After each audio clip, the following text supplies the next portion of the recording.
पहली बात, टीचर्स मत क्लिक कर देना ये वीडियो प्लीज, स्टूडेंट्स ही देखना। तो मैं बेस्ट पर्सन हूँ तुमको बताने के लिए कि नीट और बोर्ड्स को कैसे साथ में मैनेज करना है। सबके बोर्ड्स आ चुके हैं तो सबका नींद खुल चुका है कि अब बोर्ड्स पे भी ध्यान देना है, नीट वाले स्टूडेंट्स का या जेई वाले स्टूडेंट्स का। मैं बेस्ट पर्सन इसलिए हूँ बिकॉज मैं टीचर नहीं हूँ, मैं स्टूडेंट हूँ, मुझे पता है स्मार्ट वर्क कहाँ करना है। मैंने नीट और बोर्ड्स दोनों साथ में 2021 में दिए हैं, नीट भी क्लियर किया है उसी साल और बोर्ड्स में भी 98% आए हैं 12th बोर्ड्स में। बहुत सारे स्टूडेंट्स को ऐसा कंफ्यूजन रहता है कि नीट के लिए पढ़े कि बोर्ड्स के लिए पढ़े, किसको ज्यादा प्रायोरिटी दे। मेरा बोर्ड ईयर है तो एक बात बताती हूँ, 1 महीना 20 दिन काफी होता है बोर्ड्स के लिए पढ़ने के लिए। स्टूडेंट्स जो स्टार्टिंग से बोर्ड्स के लिए तैयारी कर रहे हैं, जिनको कोई कॉम्पिटेटिव एग्जाम में नहीं बैठना है, आप बहुत अच्छे से पढ़ो, आप स्टार्टिंग से बहुत डिटेल में डेरिवेशन सब कुछ अच्छे से पढ़ो। मैं उन बच्चों से बात करूँ जो कि कॉम्पिटेटिव एग्जाम के साथ बोर्ड्स के लिए कर रहे हैं। हमारी प्रायोरिटी हमारा कॉम्पिटेटिव एग्जाम है, उसके बाद बोर्ड्स आता है। बट अब 20 दिन बच गया है, 20 दिन में थोड़ा तो बोर्ड्स के लिए पढ़ेंगे ना, बिकॉज नीट का रिजल्ट के पहले बोर्ड्स का रिजल्ट आता है और एक कॉन्फिडेंस लेवल होना चाहिए। बहुत लोगों का अभी देखो प्री बोर्ड में मार्क्स कम आया होगा या फिर मार्क्स नॉर्मल जैसा आया होगा, तो बहुत सारे बच्चे हैं जो बोलते हैं कि प्री बोर्ड में तो मार्क्स नहीं आ रहा है दीदी, अब बोर्ड्स में मार्क्स आएगा कि नहीं, एक्सटर्नल्स आएंगे बाहर से, मुझे बहुत डर लग रहा है। तो प्री बोर्ड के हिसाब से बोर्ड्स को जज मत करो, उसमें जैसा भी हो गया परफॉर्मेंस हो गया है, अब हमको बोर्ड्स को सुधारना है या फिर उसको और अच्छा करना है, बेटर करना है। और बोर्ड्स में एक्सटर्नल्स भी आते हैं तो थोड़ा बहुत तो तुम्हारा नॉलेज होना चाहिए। और मैं जानती कि अगर कोई कॉम्पिटेटिव एग्जाम का बच्चा बोर्ड्स के लिए प्रिपेयर कर रहा है, पीसीबी या फिर पीसीएम वाला बच्चा, तो उसको अपने core subject physics chemistry maths या फिजिक्स केमिस्ट्री बायो पे कमांड होगा, उसको आता होगा कि वो पेपर में लिख पाएगा, फिर न्यूमेरिकल्स तो पक्का सॉल्व कर पाएगा अगर बोर्ड्स एग्जाम में आएंगे। तो मैं अपना बताती हूँ कि मैंने पूरे 11th 12th में बस एमसीक्यू सॉल्व किया। इवन बोर्ड्स के 1 महीना 20 दिन पहले भी मैं एमसीक्यू ही कर रही थी और मेरे मन में एक डर था कि सडनली कोई टेस्ट पेपर दे देंगे, उसमें बोलेगा कि डेरिवेशंस करके दिखाओ, स्टेप वाइज करके दिखाओ, तो इंसान ब्लैंक होगा ही होगा, माइंड उसका ब्लॉक हो जाएगा कि मैं आगे का स्टेप कैसे करूं। मुझे तो डायरेक्ट आंसर निकाल के ओएमआर में मार्क करने का आदत था, टिक करने का आदत था, मैं इसमें अब लिखूं कैसे, बड़ा आंसर कैसे। तो प्रिपरेशन इस हिसाब से करना है कि तुम्हारे कोर सब्जेक्ट हैं पीसीबी या पीसीएम और एक एक्स्ट्रा एडिशनल सब्जेक्ट्स होते हैं जैसे, उसमें क्या करना है, बुक्स रीड करने मत बैठ जाना पूरा, मैं पूरा बुक रीड कर लूंगा आज रात में, पूरा पोयम ही समझ लूंगा, जो पोएम्स के बुक होते हैं इंग्लिश में और पूरे स्टोरीज बुक होते हैं।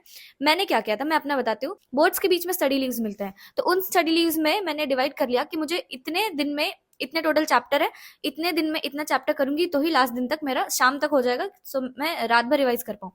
और बाकी 20 दिन पहले से भी थोड़ा बहुत एडिशनल सब्जेक्ट्स तो और मेन सब्जेक्ट्स का डेरिवेशन पढ़ना ही है। तो मैंने यूट्यूब खोला, उसमें हर एक टॉपिक का नाम लिखती थी, चैप्टर 1 समरी या फिर 1 लाइन एक्सप्लेनेशन। और जब देखती थी यूट्यूब के टीचर्स, माय गॉड, इतने टीचर्स हैं बोर्ड्स के लिए भी पढ़ाने के लिए, हर एक टॉपिक, हर एक कोई भी बोर्ड हो तुम्हारा, उस चैप्टर का एक्सप्लेनेशन समरी, किस तरह से क्वेश्चंस फ्रेम कर सकते हैं वो सब बताते हैं। तो मैं सबसे छोटा वीडियो ढूंढती थी कि 30 मिनट्स में एक चैप्टर कर दिया है, उसको भी मैं 2x में देखती थी या फिर 1.75x में, तो वो मेरा 15-20 मिनट्स में एक चैप्टर हो जाता था। तो मैं पूरा स्टोरीज का समरी या फिर पोएम का 1 लाइन एक्सप्लेनेशन, पोएट ने क्या बोला, ये सब इंग्लिश में पूरा 1-2 दिन में पूरा ही चैप्टर्स कंप्लीट कर लिया। इवन हमारे नॉवेल्स आते थे। नॉवेल नॉवेल कौन सा आया था मुझे? हेलन केलर पे था एक स्टोरी, जो हेलन केलर की बुक मेरे को क्लास 10th के बोर्ड्स में प्राइज के फॉर्म में भी मिली थी क्योंकि क्लास 10 के परसेंटेज भी ठीक थे। और वही सेम टाइप की बुक हमारे बोर्ड्स के नॉवल में आ गई थी। उसका भी एक्सप्लेनेशन मैंने 1-2 दिन पहले पूरे यूट्यूब से चैप्टर वाइज देखा है, चैप्टर वाइज नॉवेल्स भी डिवाइडेड होते हैं, और समझा है। इसका मतलब ये नहीं पूरा चीज यूट्यूब से देख रहे हो तो तुम्हें 100% आ गया, अब तुमको 100% मार्क्स आएगा उसमें, ऐसा कुछ नहीं। 70% क्लियर हुआ है कि चैप्टर में था क्या, कौन से कैरेक्टर्स थे और क्या स्टोरी बेस लाइन है। कि तुमको अगर कोई क्वेश्चन आ गया और तुम्हें बिल्कुल डिटेल नहीं आता तो तुम स्टोरी लाइन लिख सकते हो, तो तुम्हें 70% क्लियर होगा। अब 30% तुम्हें क्लियर करना है सो दैट मार्क्स 95% अबव जाए। तो 30% अबव करने के लिए हमें सैम्पल पेपर का हेल्प लेना पड़ेगा। सैम्पल पेपर पे मैं बताती हूँ आने का 5 मिनट में। और एक एडिशनल सब्जेक्ट था मुझे, फिजिकल एजुकेशन, पी कहते थे हम लोग, फिर से माय गॉड यूट्यूब के टीचर्स। मैं कोई भी चैप्टर का नाम अगर लिख दूंगी ना कि ये चैप्टर विथ 1 शॉट, तो वो दे देते थे। कुछ कुछ चैप्टर्स प्रेजेंट नहीं थे और कुछ कुछ हमारे बुक्स मैच नहीं करते ना, डिफरेंट डिफरेंट स्कूल में डिफरेंट बुक्स है बोर्ड्स के रिलेटेड, तो फिजिकल एजुकेशन में प्रॉब्लम हो जाता था कि ये बुक मैच नहीं कर रहा है, ये चैप्टर का तो एकदम डिफरेंट है। तो कभी कभी तुम लिख भी दोगे ना गूगल पे कि I want a summary of this chapter, अब तो चैट जीपीटी भी आ गया तो वो खुद ही समरी दे देंगे अगर बुक का नाम के साथ रेफरेंस बुक ये दे दो तो। और पीडीएफ भी मिलते हैं गूगल पे कि इसका पीडीएफ का आंसर दे, और हमें स्कूल से भी प्रोवाइडेड थे पीडीएफ। तो मेन इंपॉर्टेंट क्वेश्चन आते हैं फिजिकल एजुकेशन में कि ये सब क्वेश्चन इस चैप्टर के, ये 10 क्वेश्चन इंपॉर्टेंट, इस चैप्टर के 10 क्वेश्चन इंपॉर्टेंट है। उस 10 क्वेश्चंस को हर चैप्टर से पढ़ के गई थी मैं, तो फिजिकल एजुकेशन भी हो गया था। अब आते हैं मेन कोर सब्जेक्ट्स पे, हमारा फिजिक्स केमिस्ट्री बायो। मैथ्स वालों का मैथ्स के लिए मैं कुछ नहीं बताऊंगी बिकॉज मुझे नहीं पता, उसका प्रिपरेशन के लिए आपको जेई वाले बोर्ड्स वाले बच्चे बता देंगे कि वो कैसे हैक कर सकते हैं। और फिजिक्स में मेरे साथ क्या था, पूरा 2 साल हमने 11-12 में एमसीक्यू सॉल्व किया, आपने भी सॉल्व किया होगा। तो आपको ये पता है कि आप क्वेश्चन को डायरेक्टली सॉल्व कैसे कर सकते हैं, इवन 10-15 स्टेप्स भी आप माइंड में स्किप करके आंसर लिख सकते हैं, मतलब कि एमसीक्यू क्वेश्चंस में। बट बोर्ड्स एक एग्जाम में एक ऐसा एग्जाम है ना कि मैं ट्रस्ट बिलीव करती हूँ कि अगर कोई बच्चा पूरे साल अच्छे से पढ़ा है, अगर कोई उसको कॉन्सेप्ट आता है, तो वो किसी 6 साल के बच्चों को समझा देगा कि देखो फोटोसिंथेसिस में मैंने ऐसे पढ़ा है, ये ऐसे यहाँ से स्टार्ट होता है, यहाँ से इलेक्ट्रॉन जाता है, वो उसको अच्छे से समझा देगा। तो अगर वो चीज समझाना है, वही चीज पेपर को में लिखना है। पेपर में लिखने के टाइम हमको लगता है कि हम पूरा स्टेप्स लिख पाएंगे कि नहीं, तो ऐसा इमेजिन करो कि तुम अपने आप को समझा रहे हो मिरर पे, या फिर तुम एक बच्चे को समझा रहे हो, और उसी हिसाब से जो तुम समझाओगे वो तुम लिखते जाओ स्टेप बाय स्टेप, और एनसीईआरटी के कुछ कुछ लाइंस देखते रहना। सैम्पल पेपर 5 साल एनफ है। 5 साल में तुम 3 साल के सैम्पल पेपर, चलो मान लो 5 साल, अभी भी बहुत मेहनती बच्चे भी देख रहे होंगे मेरे वीडियो को, सॉरी। तो 5 साल के सैम्पल पेपर्स को तुम सॉल्व करना, लिख लिख के एक एक क्वेश्चन को, एक एक आंसर को सॉल्व करना। स्पेशली डेरिवेशन, ये मत सोचना कि मैं ऊपर ऊपर से डेरिवेशन देख लूंगा। मुझे याद है मैं ब्लैंक हो गई थी डेरिवेशन में, लाइट रे ऑप्टिक्स के चैप्टर में जो डेरिवेशन आया था, उसके बहुत लंबे लंबे स्टेप्स थे और मैं ब्लैंक हो गई थी। और इवन डेरिवेशन पढ़ने का फायदा है ना नीट स्टूडेंट्स को, कि कभी कभी उनको डेरिवेशन में ये चीज, ये कॉन्सेप्ट पता चल जाता है जो कि उनको नीट में हेल्प करता है, जो कि उनको वो पिछला कॉन्सेप्ट का डाउट था कि ये सब ऐसा क्यों हो रहा था, क्लियर नहीं था, वो डेरिवेशन पढ़ के आ जाता है। तो डेरिवेशंस को हल्के में मत लेना, ऑर्गेनिक केमिस्ट्री के रिएक्शंस को हल्के में मत लेना, बिकॉज ये सब पेपर में लिखना बहुत मुश्किल है। आंसर आप कुछ भी लिख के आ सकते हो, पर ये सब लिखना ना एक पर्टिकुलर स्टेप्स होता है।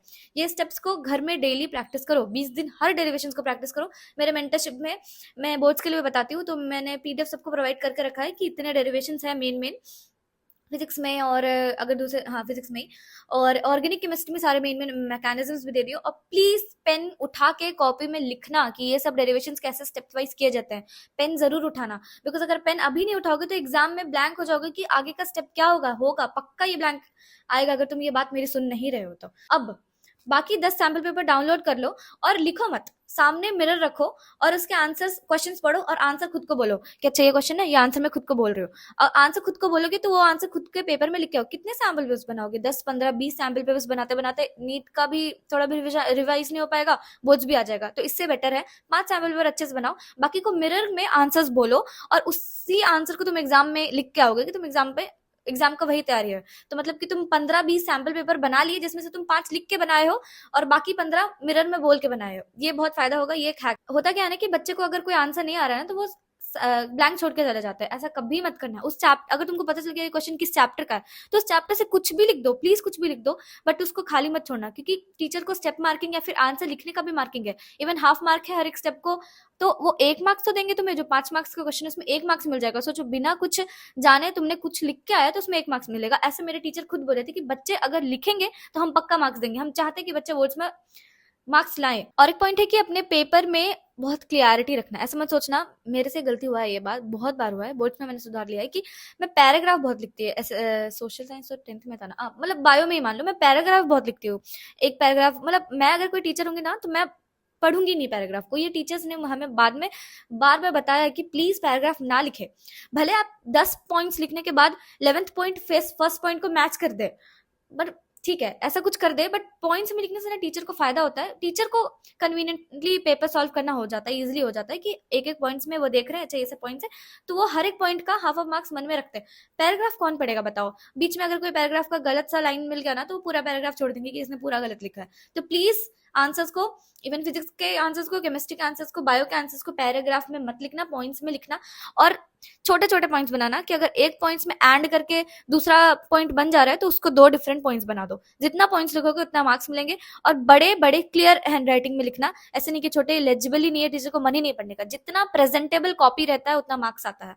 ऐसा नहीं है कि 100% नॉलेज पे बेस्ड होता है बोर्ड्स, 50% 60% नॉलेज पे बेस्ड होता है। 20% तुम कैसे कॉपी प्रेजेंट करते हो, बाकी 20-30% की तुम्हारा लक फैक्टर भी आता है कि तुमने जो क्वेश्चन पढ़ा हुआ है कि नहीं। बट क्वेश्चन छोड़ के मत आना, कुछ भी लिख के आना उस चैप्टर से रिलेटेड। और बोर्ड का रिजल्ट नीट के पहले आता है, यानी एक कॉन्फिडेंस बूस्ट मिलेगा कि अगर नीट के पहले ही तुम्हें बोल दिया जाएगा कि अरे इसका बोर्ड्स में तो बहुत अच्छे परसेंट आए हैं, ये लड़का तो टॉप ही कर गया, स्टेट टॉपर है, कॉम्पिटेटिव एग्जाम का भी तैयारी कर रहा था, इससे तो कुछ भी हो सकता है। थोड़ा कॉन्फिडेंस बूस्ट मिलता है, इसलिए हम एग्जाम में बायो पहले करते हैं, फिजिक्स लास्ट में करते हैं, क्योंकि कॉन्फिडेंस बूस्ट जो आता है उससे हमारा आगे का प्रिपरेशन और अच्छा हो जाता है। तो मन में रहेगा कि मेरा बोर्ड्स तो ठीक हो गया, यानी मेरे में थोड़ा तो कैपेबिलिटीज है कि नीट में भी मैं बैठ के ढंग से कर सकता हूँ। मम्मी पापा के आंख के तारे हो तुम लोग, तो चमकना तो है ही, बट चमकना तो हमेशा है ना। ऐसा नहीं है कि हम एक एग्जाम में चमकेंगे दूसरे एग्जाम में बहुत ही बेकार करके आएंगे, तो वैसा नहीं कंसिडर करना है। सारे एग्जाम्स में अपना अच्छा देना है कि बाद में जब एक जर्नी देखो, अपना एकेडमिक जर्नी देखो कैरियर पे, तो तुम कह सको कि मेरा एकेडमिक जर्नी अच्छा था, मैंने एग्जाम भी क्लियर किया, बोर्ड्स में भी मार्क्स अच्छे लाए, एक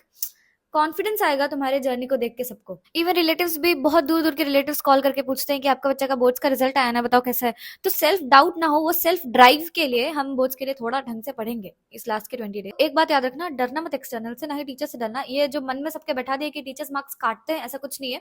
मैं अभी जब हम बड़े हो गए तो बहुत सारे हमारे प्रीवियस स्कूल के टीचर्स मिलते हैं जो कि बोर्ड्स के कॉपी को करेक्ट करते हैं।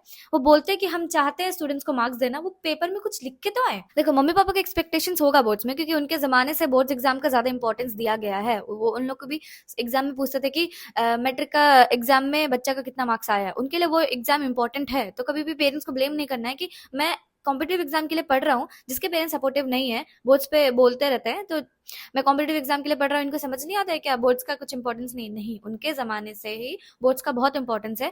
हमेशा मैट्रिक्स के मार्क्स पूछे जाते हैं। इवन तुम्हारे लाइफ जर्नी में भी ऐसे बहुत सारे लोग मिलेंगे जो तुमको बोलेंगे अच्छा मैट्रिक में कितना आया था, तो थोड़ा डिसेंट मार्क्स तो बताओगे ना कितना आया था मेरा। बोर्ड्स 20-30 डेज में मैनेजेबल है, डरने का बात नहीं है, तुमसे हो जाएगा, मेरे से हुआ तो तुमसे भी हो जाएगा। प्री बोर्ड्स के मार्क्स को भी जज मत करो, प्री बोर्ड सब कुछ नहीं है। प्री बोर्ड में अगर खराब हुआ तो बोर्ड्स में सैम्पल पेपर सॉल्व करके हम बहुत अच्छा कर सकते हैं। All the very best.